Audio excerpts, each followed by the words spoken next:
Okay, so I thought I'd make this video because I feel like I've got a unique perspective on it, because in 2011 I completed a PGCE course in primary, which means 2 to 3 month placements throughout the year, and mainly spending most of my time at university studying with assignments and whatnot. And I'm in May 2024, and I'm about to, in a couple of months, I'll finish a full ITT, that's initial teacher training, school based, in the same high school that I've been in since September.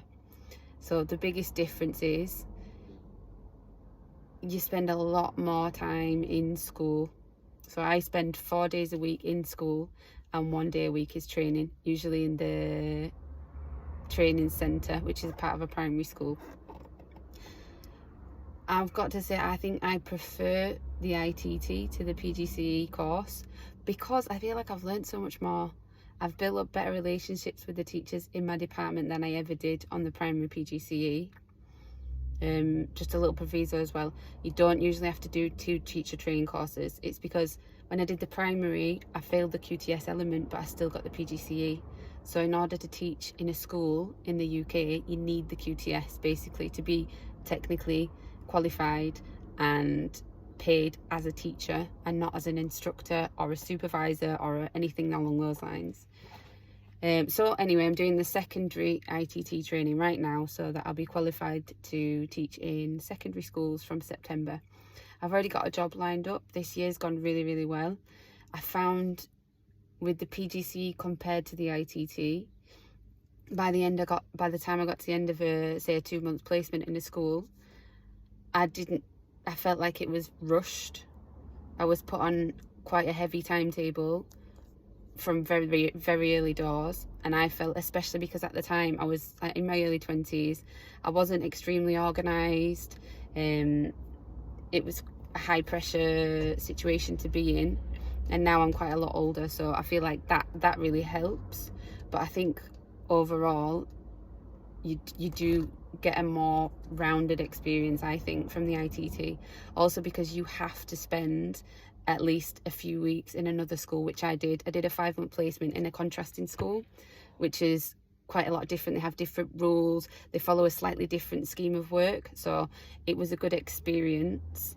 And I much prefer the whole year in one school with that small placement elsewhere than going to uni. Like, I feel like the PGCE course sort of lulled me into a false sense of security. I never really got the full-time teacher experience for very long, because once you start getting used to your timetable, that's when you go back to uni and you do more studying and stuff.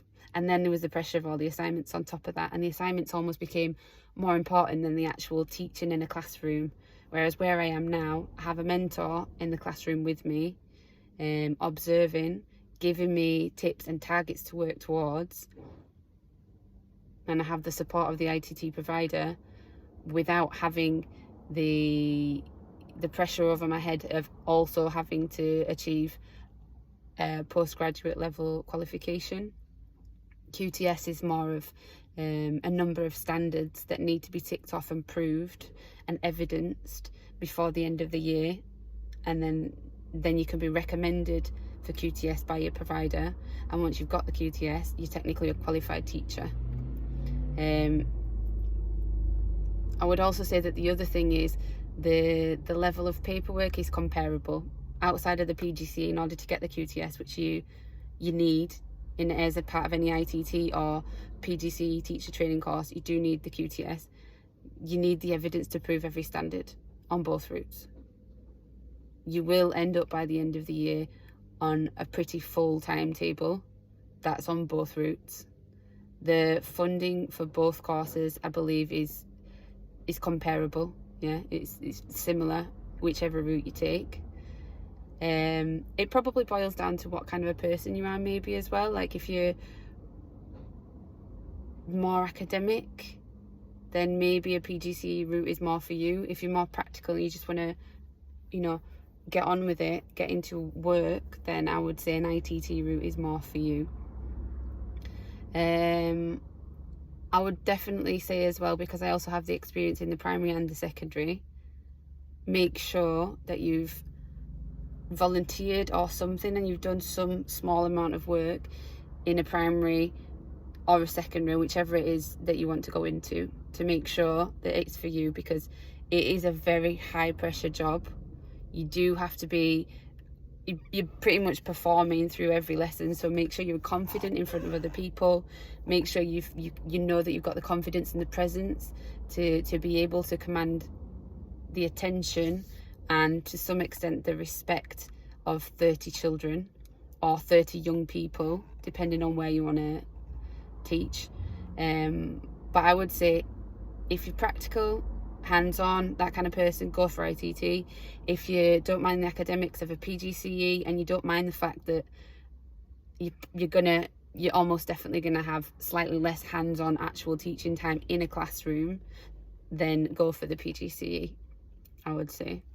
Any questions, just comment below. Thank you.